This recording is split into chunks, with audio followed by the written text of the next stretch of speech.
Dr. Fauci, I don't know if you saw it, but on Monday Night Football this week, Damar Hamlin, a player for the Buffalo Bills, collapsed on the field.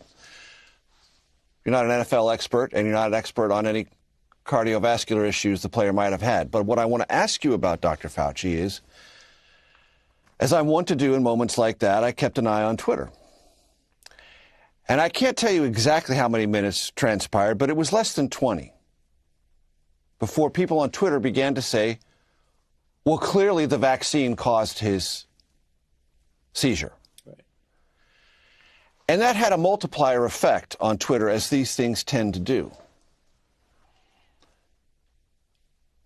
What's your reaction to that?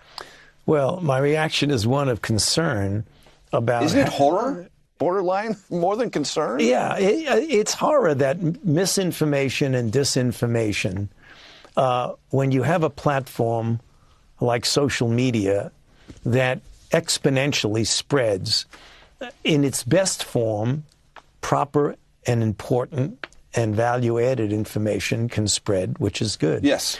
The thing, as a public health person and as a physician and a scientist, and my identity as a physician is the thing that gets pained the most by that.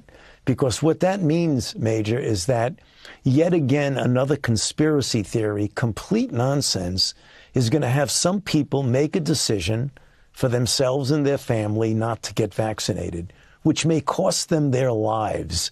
So that's the thing that's so horrible about it. And if you want to go out spouting nonsense, conspiracy theories and spreading it all around, fine, except if it results in a person suffering and perhaps dying.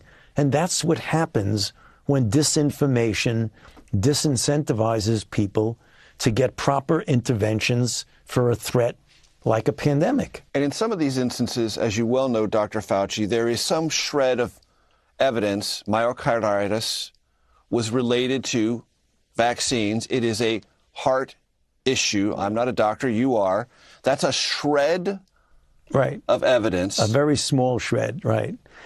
And explain how then this can get conflated. Of course. In a very, very rare case, some of the mRNA vaccines can cause a self-limiting, almost invariably benign, inflammatory response in the heart, which generally resolves in a very short period of time. It is very, very rare.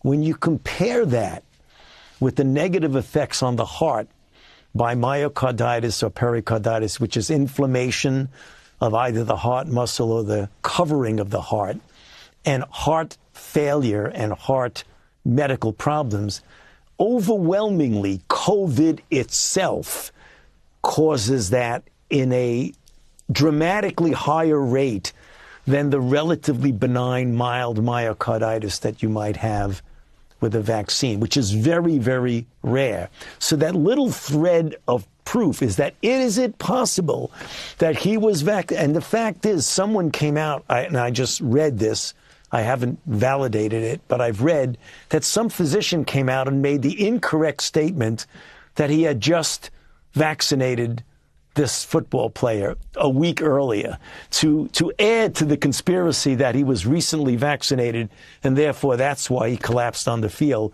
When if you look at the film, it's clear that he had a very big, strong person's shoulder go into his chest, which clearly can cause a traumatic injury to the heart. And yet the conspiracy theory about this related to vaccine, you're right, it's spread all over. And that's been something you have been living with and living through the entire COVID process.